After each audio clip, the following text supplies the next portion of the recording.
میں خود شرمندگی محسوس کرنے لگتا۔ ایک دن رات کو مجھے پیاس لگی، میں کچن میں گیا۔ ماہا وہاں کسی شیشی سے دودھ میں کچھ ملا رہی تھی۔ میری آہٹ پر وہ چونکی۔ ریحان، تم جاگ رہے ہو؟ میں نے کہا ہاں، پیاس لگی تھی۔ تم یہ کیا ملا رہی تھی؟ اسے جلدی سے شیشی چھپائی۔ یہ ہربل سیرپ ہے، آنٹی کو نیند نہیں آتی نا، اس لیے تھوڑا سا ملا رہی تھی۔ میں نے مسکرا کر کہا، تم تو واقعی سب کا بہت خیال کرتی ہو۔ لیکن دل کے کسی کونے میں ایک آواز ابھری، کیا واقعی؟ اگلے دن میں نے خاموشی سے دودھ کا سیمپل چھپایا اور اپنے ایک دوست کے ذریعے پرائیویٹ لیبارٹری بھیج دیا۔ نتیجہ آیا تو میرے پیروں تلے زمین نکل گئی۔ اس میں سلو پوائزن کی معمولی مقدار پائی گئی، وہی مقدار جو مسلسل جسم میں جائے تو آہستہ آہستہ اندر سے انسان کو ختم کر دیتی ہے۔ میری سانس رکنے لگی۔ میں نے ماہا کو دیکھا، وہ حسب معمول امی کے پاس بیٹھی مسکرا رہی تھی، ان کے ہاتھوں کو پکڑ کر مالش کر رہی تھی۔ میرے ذہن میں ایک ہتھوڑے کی طرح خیال بجا، کیا میں نے جس پر سب سے زیادہ یقین کیا وہی میری ماں کو مار رہی ہے؟ لیبارٹری کی رپورٹ میرے ہاتھ میں تھی، لیکن میرا دل انکار کر رہا تھا۔ میں نے کوئی بھی فیصلہ لینے سے پہلے وہ رپورٹ الماری میں رکھ دی اور خود ماں کے پاس رہ کر ان کا خیال رکھنے لگا۔ میں نے ماہا سے کہا، تم جاؤ، کمرے میں جا کر آرام کرو، آج میں امی کے پاس سو جاؤں گا۔ اس نے میرے گال پر ہاتھ رکھا اور بولی، جیسے آپ کی مرضی۔ میں نے امی کو دوائی دی اور کچھ دیر ان سے باتیں کی، پھر وہیں پر سو گیا۔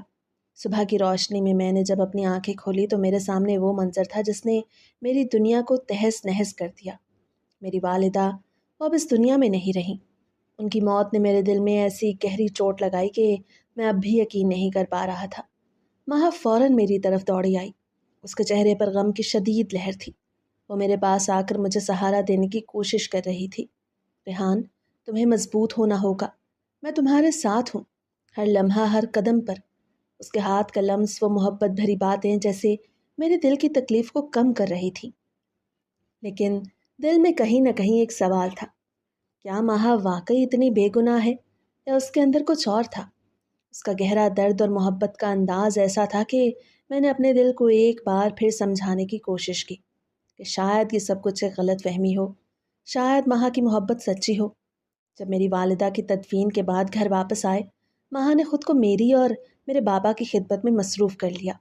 وہ بابا کی دیکھ بھال کرتی، ان کی صحت کا خیال رکھتی اور میرے لیے ہر ممکن کوشش کرتی کہ میں جلد از جلد سنبھل سکوں۔ اس کا خیال رکھنے کا انداز بالکل ویسا تھا جیسے وہ پہلے رکھتی تھی، دریا دلی اور اپنی قربانیوں کے ساتھ۔ ریحان، تمہیں ہمت نہیں ہارنی چاہیے، ورنہ بابا کو کون سنبھالے گا؟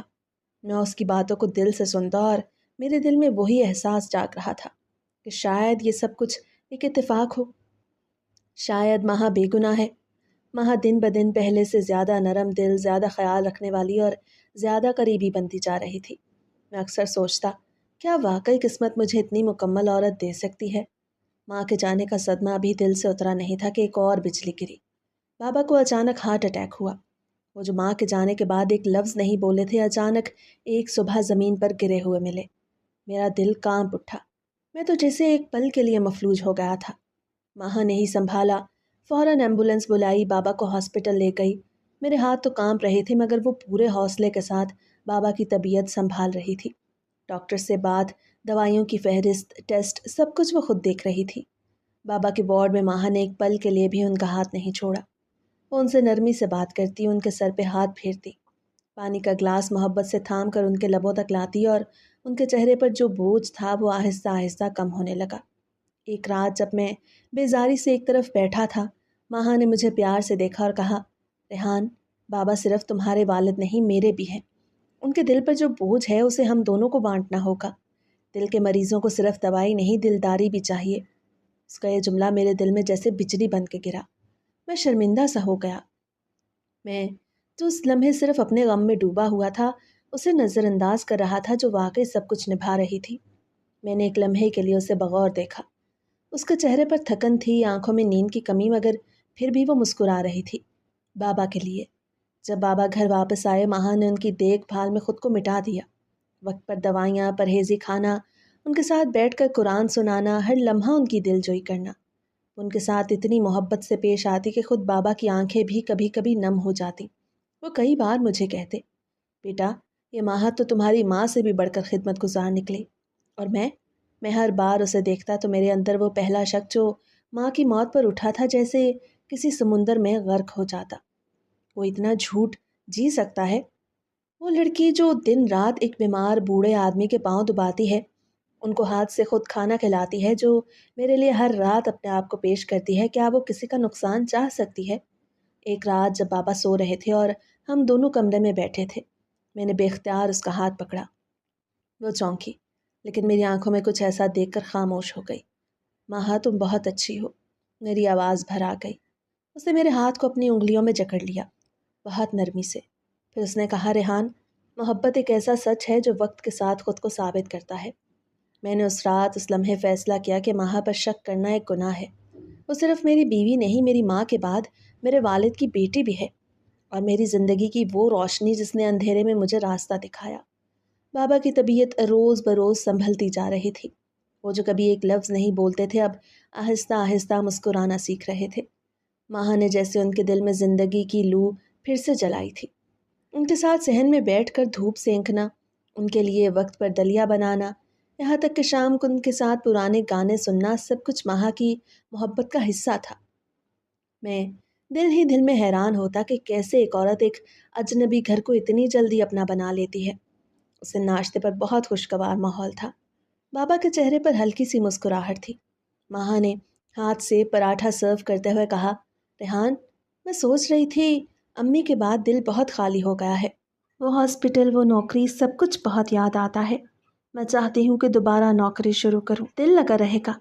میں ابھی جواب دینے ہی والا تھا کہ بابا نے اچانک فیصلہ کن لہجے میں کہا، نہیں بیٹا، تمہیں کہیں جانے کی ضرورت نہیں۔ اس گھر کو اب تمہاری پہلے سے زیادہ ضرورت ہے۔ ماہا نے پلکیں جھپکی، جیسے اس جواب کی توقع نہ ہو۔ میں نے بھی چونک کر بابا کی طرف دیکھا۔ وہ بولے، ریحان کی ماں کے بعد یہ گھر بہت خاموش ہو گیا ہے۔ اب اس گھر میں صرف دل لگانے کے لیے نہیں، جینے کے لیے، زندگی کو خوش کرنے کے لیے بچوں کی کلکاریاں گونجنی چاہیے۔ یہ خاموشیاں تمہارے کہکہوں سے اور تمہارے بچوں کی ہنسی سے ختم ہوں گی۔ تمہیں نوکری کی نہیں، محبت بانٹنے کی ضرورت ہے۔ ماہا تھوڑی دیر تک خاموش رہی۔ اس کے چہرے پر الجھن اور جذبات کی کئی لہریں بیک وقت چلنے لگیں۔ اس نے آہستہ سے میری طرف دیکھا، شاید میری حمایت کی منتظر تھی، لیکن میں خود شش و پنج میں تھا۔ ایک طرف ماہا کی خواہش اور دوسری طرف بابا کی امیدیں۔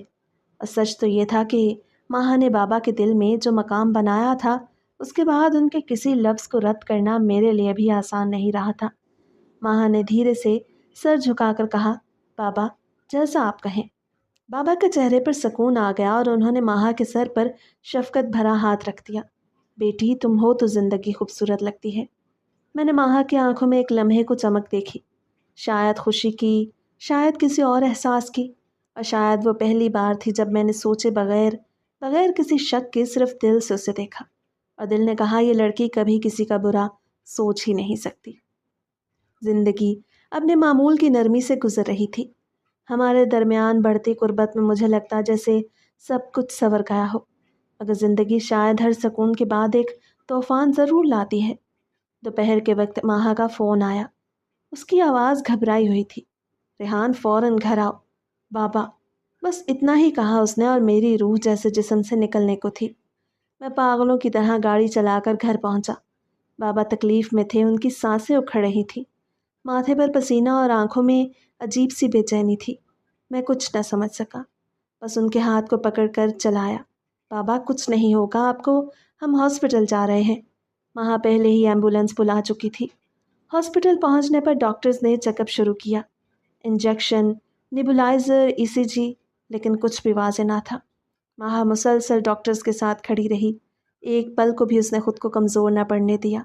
وہ رپورٹس مانگتی، دوائیوں کی تفصیل پوچھتی، بابا کے سر پر ٹھنڈا پانی رکھتی، ان کے ہاتھ دباتی، اور میں بس ایک کونے میں کھڑا اپنے باپ کو اس حالت میں دیکھ کر ٹوٹ رہا تھا۔ اس کی آنکھوں میں نیند اور تھکن کے سائے تھے، مگر جذبے کی چمک اس سے بڑی تھی۔ اس نے کہا، آپ جا کر آرام کریں، میں بابا کا خیال رکھ لوں گی۔ لیکن میں نے کہا، نہیں، میں بھی یہی ہوں، وہ میرے بابا ہیں، اور تم تو پہلے ہی ان کے لیے سب کچھ کر چکی ہو۔ ہم دونوں بابا کے بستر کے پاس بیٹھے رہے۔ میری آنکھیں کبھی کبھی بوجھل ہو جاتی، نیند کے جھونکے آتے، مگر ہر بار جاگتا تو دیکھتا ماہا جاگ رہی ہے۔ وہ کبھی بابا کے ہاتھ پکڑتی، کبھی ان کی سانس چیک کرتی، کبھی سرہانے بیٹھ کر دعائیں پڑھتی۔ میں نے اس لمحے سوچا، اتنا تو شاید کوئی سگی بیٹی بھی نہ کرتی جتنا ماہا کر رہی ہے۔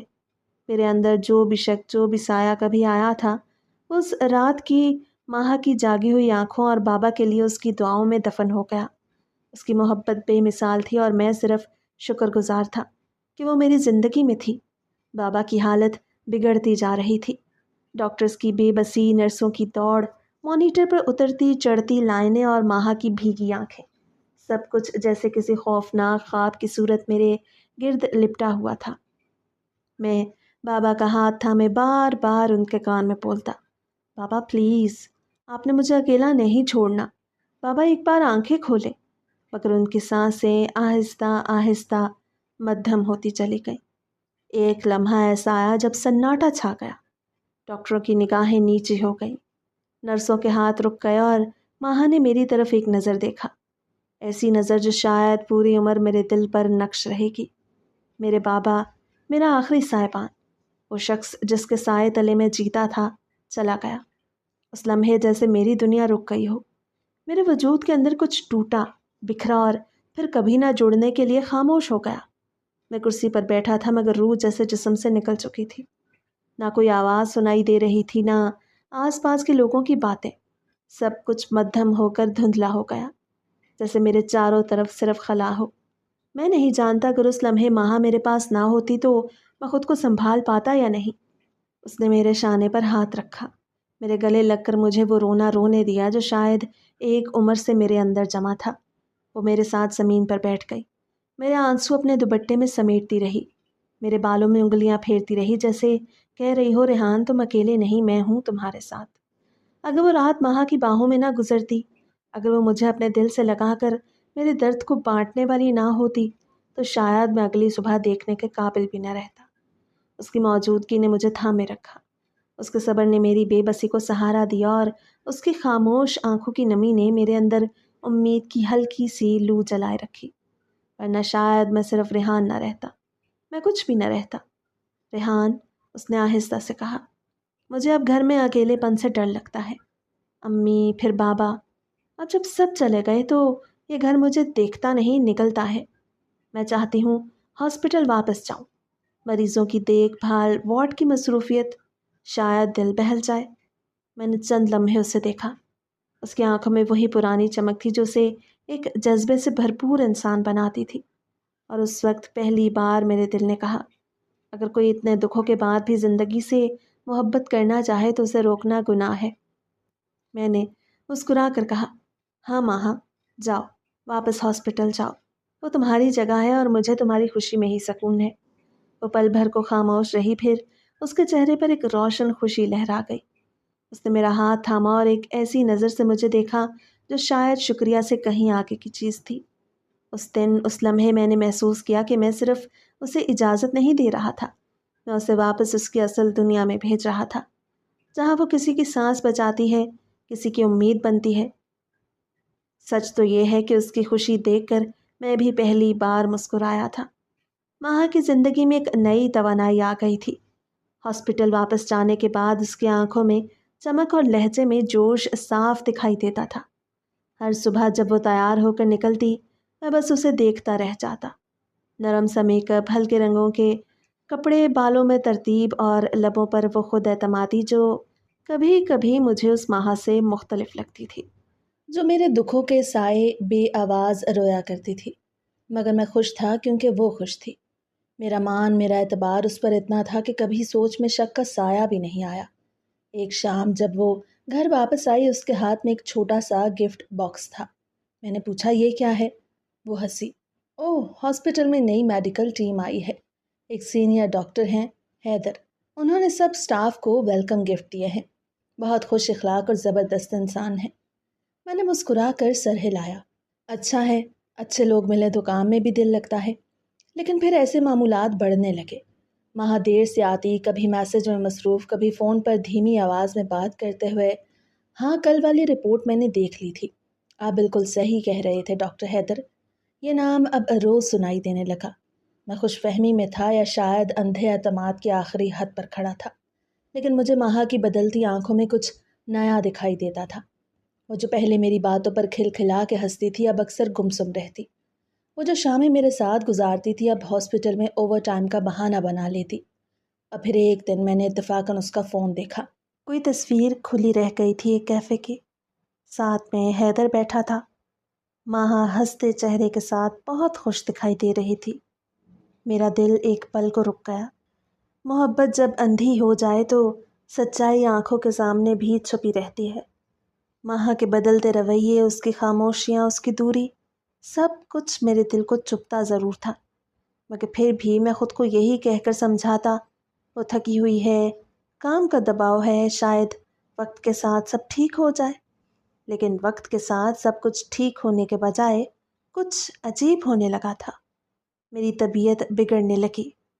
پہلے ہلکی سی کمزوری، پھر معدے میں درد، پھر راتوں کو پسینے میں بھیگ کر اٹھنا۔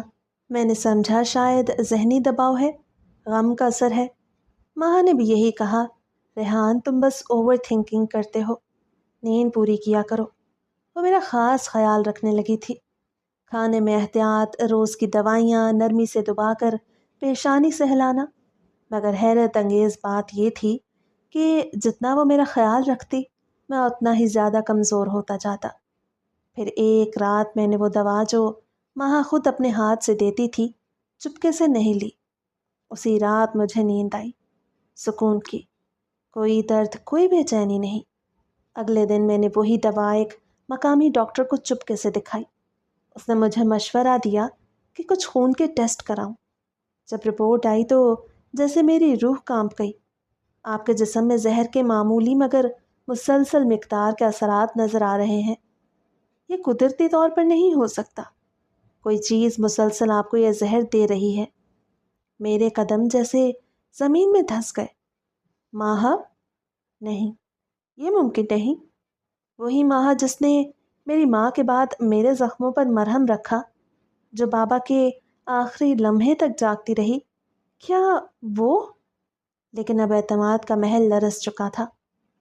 میں نے خاموشی سے اس پر نظر رکھنا شروع کی، اس کے معمولات، اس کی رات گئے فون کالز، اس کے واٹس ایپ نوٹیفیکیشنز، سب کچھ چھاننا شروع کیا۔ اب پھر ایک دن جب میں نے اسے ہاسپٹل سے واپسی پر راستے میں حیدر کی گاڑی میں بیٹھتے اور اس کے کندھے پر سر رکھے دیکھا تو میرے اندر کچھ ہمیشہ کے لیے ٹوٹ گیا۔ مجھے کبھی گمان میں بھی نہ تھا کہ وہ عورت جس کی قربت میری تنہائی کا علاج بنی تھی، جس کی مسکراہٹ میرے دن کی روشنی تھی، وہی مجھے اندھیروں میں دھکیل دے گی۔ مگر اب پردے اٹھ چکے تھے۔ میں نے خاموشی سے تحقیقات کا سلسلہ جاری رکھا۔ ایک پرانے جاننے والے کی مدد سے میں ماہا کے ماضی تک جا پہنچا۔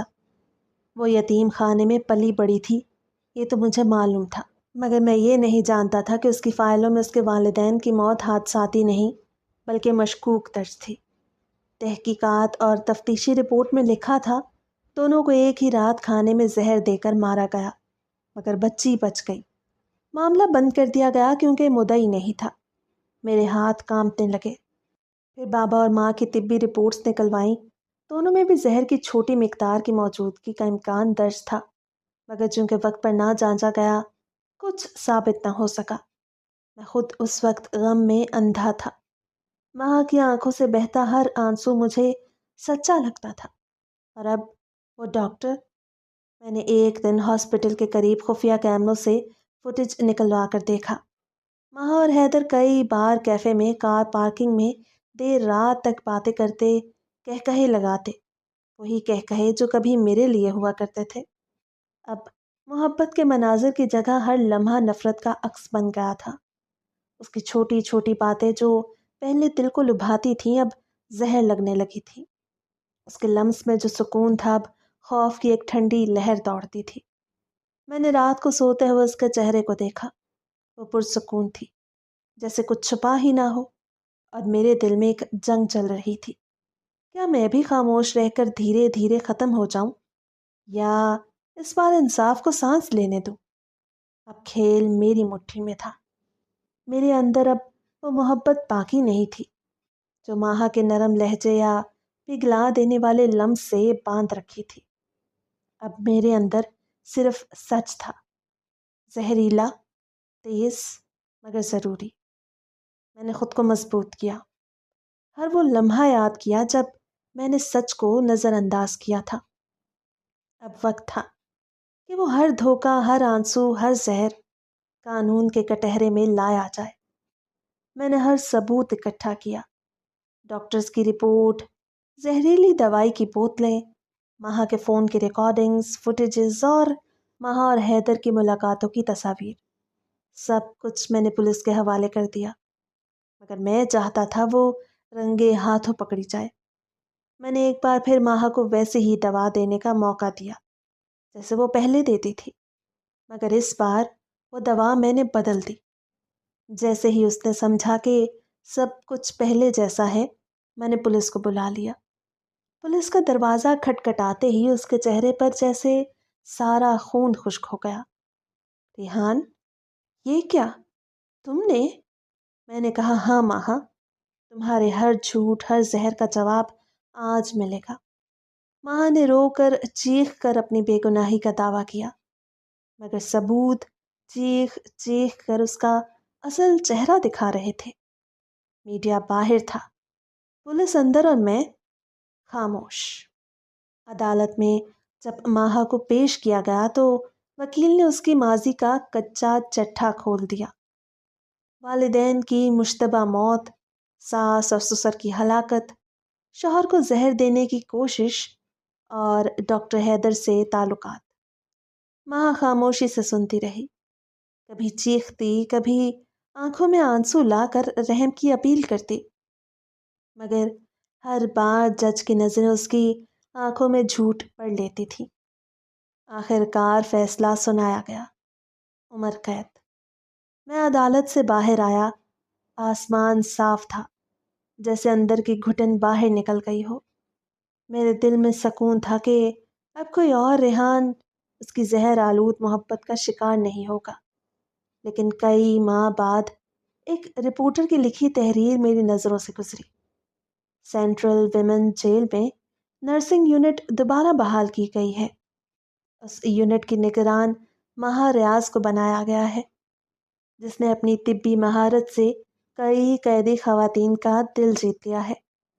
تصویر میں ماہا سفید کوٹ پہنے، چہرے پر وہی معصوم مسکراہٹ لیے اور آنکھوں میں ایک نئی چمک لیے، شاید ایک اور شکار کے انتظار میں تھی۔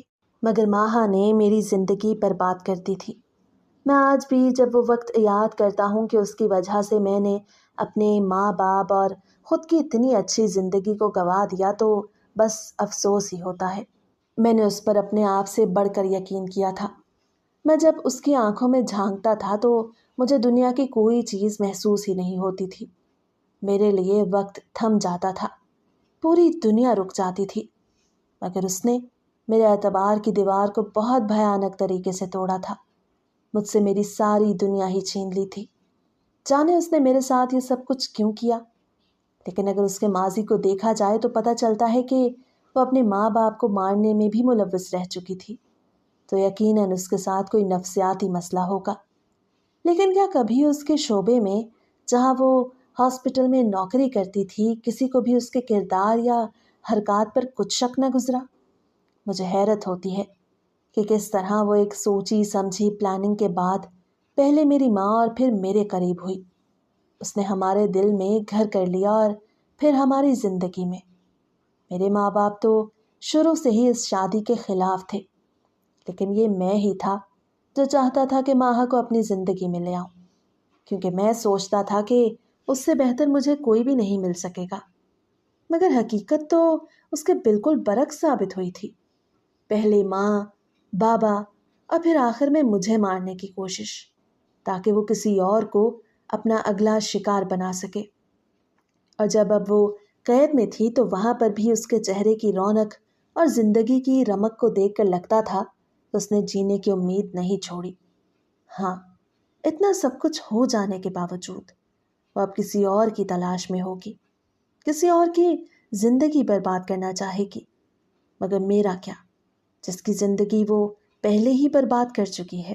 میں اب سوچتا ہوں کہ کاش میں نے اپنے ماں باپ کی بات مان لی ہوتی جب انہوں نے مجھے ماہا سے شادی کرنے سے منع کیا تھا۔